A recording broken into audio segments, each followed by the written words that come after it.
The pedigree. In this post I want to share with you a bit about what specifically we like to look for in a pedigree. Before we dive in, first some clarifications must be made about pedigrees. The main thing to know before diving into a pedigree is: a pedigree is only as honest as the person who wrote it.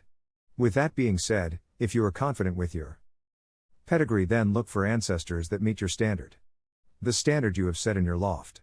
For example, if you are breeding for a long-distance bird, you want a pedigree full of long-distance birds. Unfortunately, a lot of pedigrees only list famous names of famous champions in a family of birds.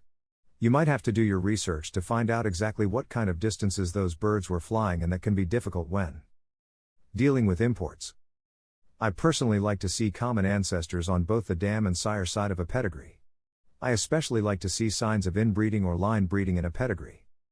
If you are looking back 2 or 3 generations and though descended from champion ancestors, those recent few generations have only been stock birds, there is a chance something has been lost.